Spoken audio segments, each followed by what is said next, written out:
ವರ್ಷ ಪಾಪನ ಸರ್ ಬಲವಂತ ತಲೆ ಮೇಲೆ ಹೊಡೆದು ಕರ್ಕೊಂಡು ಹೋಗಿದ್ದಾರೆ. ಹೆಣ್ಮಕ್ಳು ಮುಟ್ಟ ರೂಲ್ಸ್ ಯಾರು ಕೊಟ್ಟವ್ರೆ ಸರ್? ನಮಗೆ ನ್ಯಾಯ ಕೊಡಿ ಸರ್. ನಮ್ಮ ಹೆಣ್ಮಕ್ಳ ಬಗ್ಗೆ ಒಂದು ಭಯ ಭಕ್ತಿ ಇಲ್ಲ ಯಾರಿಗೂ. ಹೇಳೋ ಪರ್ಮಿಷನ್ ಯಾಕೆ ಮೈ ಮುಡ್ತಾರೆ ಹುಡುಗರು ಮೈ ಅಂತ ಕೇಳ್ತಾರೆ ಸರ್. ಅದ್ರ ಬಗ್ಗೆ ಕೆಟ್ಟದಾಗೆಲ್ಲ ಮಾತಾಡಿದ್ದಾರೆ. ಅದು ಕಾಲ್ ರೆಕಾರ್ಡು ಎಲ್ಲ ಪ್ರತಿಯೊಂದು ನಮ್ಮ ಹತ್ರ ಇದೆ ಸರ್. ಸರ್ ಬಜಾಜ್ ಮೈಕ್ರೋ ಫೈನಾನ್ಸಲ್ಲಿ 30,000 ರೂಪಾಯಿ ಲೋನ್ ತಗೊಂಡಿರಬೇಕಾದ್ರೆ 12 ಕಂತು ಕಟ್ಟಿದ್ದೀವಿ. ಇನ್ನೊಂದು ಮಂತ್ ಸ್ವಲ್ಪ 4 ಡೇಸ್ ಲೇಟ್ ಪೇಮೆಂಟ್ ಆಗಿತ್ತು. ಅದಕ್ಕೋಸ್ಕರ ಏನು ಮಾಡೋರೆ, ಮನೇಲಿ ಬಂದು ಫೋರ್ಸ್ ಮಾಡಿ ಅಮ್ಮನ ಬಗ್ಗೆ ಕೆಟ್ಟದಾಗೆಲ್ಲ ಮಾತಾಡಿದ್ದಾರೆ. ಅದು ಕಾಲ್ ರೆಕಾರ್ಡು ಎಲ್ಲ ಪ್ರತಿಯೊಂದು ನಮ್ಮ ಹತ್ರ ಇದೆ ಸರ್ ಆಲ್ರೆಡಿ. ಆಮೇಲೆ ಇನ್ನೊಂದೇನೆಂದರೆ, ನಮ್ಮ ವೈಫ್ ಎಲ್ಲಿದ್ದಾರೆ ಅಂತ ಇವ್ರು ಕೇಳಿದ್ದಾರೆ.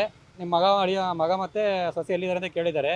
ಅದಕ್ಕೆ ಅವ್ರೇನು ಮಾಡಿದ್ದಾರೆ, ಹುಡುಕಂದು ಇವರು ಪುರಿಗಲಿ ಅಂತ ಅಲ್ಲಿ ಕಂಕಡಿ ಫ್ಯಾಕ್ಟ್ರಿ ಇದೆ ಸರ್, ಅಲ್ಲಿ ವರ್ಕ್ ಮಾಡ್ತಾರೆ ನಮ್ಮ ವೈಫು. ಅಲ್ಲಿ ಹೋಗ್ಬಿಟ್ಟು ಫೋರ್ಸ್ ಮಾಡಿ ಅಲ್ಲೂ ಕೇಳ್ಕೊಂಡೋಗಿ ನನ್ನ ಮಗಳು 7 ವರ್ಷ ಪಾಪನ್ನ ಸರ್ ಬಲವಂತ ತಲೆ ಮೇಲೆ ಹೊಡೆದು ಕರ್ಕೊಂಡು ಹೋಗಿದ್ದಾರೆ. ಹೆಣ್ಮಕ್ಳು ಮುಟ್ಟ ರೂಲ್ಸ್ ಯಾರು ಕೊಟ್ಟವ್ರೆ ಸರ್ ಇವ್ರಿಗೆ? ಅದು ನಮಗೆ ಬೇಕಾಗಿರೋದು ಪ್ಲಸ್ ಪಾಯಿಂಟ್. ಈಗ ಅದಕ್ಕೋಸ್ಕರ ನಾನು ಇವೆಲ್ಲ ಕಲೆಕ್ಟಾಗಿ ಕಂಪ್ಲೇಂಟ್ ಕೊಡ್ತಾ ಇದ್ದೀನಿ. ನಾವು ಪಕ್ಕ ಜಾಲಹಳ್ಳಿಯವರು ಸರ್. ಅವ್ರಿಗೆ ಮೊನ್ನೆ ಸರ್ 4 ದಿವಸ ಆಯಿತು. ಬಜಾಜ್ ಮೈಕ್ರೋ ಫೈನಾನ್ಸ್ ಅಂತ ಸರ್ ಇಬ್ಬರು ಅಂತ ಸರ್. ಅವ್ರ ಹೆಸರು ಒಬ್ಬರ ಹೆಸರು ಗೊತ್ತಿಲ್ಲ ಸರ್, ಹೆಸರು ನೇಮ್ಗಳು ಗೊತ್ತಿಲ್ಲ. ಕಾಂಟ್ಯಾಕ್ಟ್ ನಂಬರ್ ಎಲ್ಲ ಇದೆ ಆಲ್ರೆಡಿ. ಅವರು ಹೊರಗಡೆ ಕೂಡಿಸ್ಕೊಂಡಿದ್ದಾರೆ ಸರ್. ಅಜಿತ್ ಅಂತ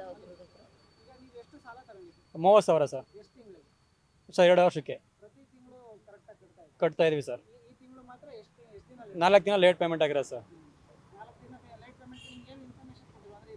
ಕಾಲ್ ಮಾಡಿದ್ರು ಸರ್, ನಾನು ಇವತ್ತೆಲ್ಲ ಸಂಜೆ ಹಾಕೊಡ್ತೀನಿ ಅಂತ ಹೇಳಿದ್ರು. ಅವ್ರ ಅಮ್ಮ ಆಲ್ರೆಡಿ ಕಟ್ಕೊಟ್ಟಿದ್ದಾರೆ, ಮತ್ತೆ ಕಟ್ಕೊಟ್ಟಿದ್ದಾರೆ. ಆದರೂ ಸರ್ ಈಗ ಬಂದ್ಬಿಟ್ಟು ಚಿಕ್ಕ ಹುಡುಗಿ ಮೇಲೆ ಕೈ ಮಾಡೋ ರೂಲ್ಸ್ ಯಾಕೆ ಕೊಟ್ಟವ್ರು ಅದನ್ನ ಕೇಳ್ಕೊತಿರೋದು ಅಷ್ಟೇ ಸರ್. ಹೌದು ಸರ್, ತನಿಖೆ ನಮಗೆ ನ್ಯಾಯ ಕೊಡಿ ಸರ್. ನಮ್ಮ ಹೆಣ್ಮಕ್ಳ ಬಗ್ಗೆ ಒಂದು ಭಯ ಭಕ್ತಿ ಇಲ್ಲ ಯಾರಿಗೂ. ಹೇಳೋಕೆ ಪರ್ಮಿಷನಲ್ಲಿ ಯಾಕೆ ಮೈ ಮುಡ್ತಾರೆ ಹುಡುಗಿರು ಮೈ ಅಂತ ಕೇಳ್ತಾ ಇರೋದು ಅಷ್ಟೇ ಸರ್. ನವೀನ ಸರ್.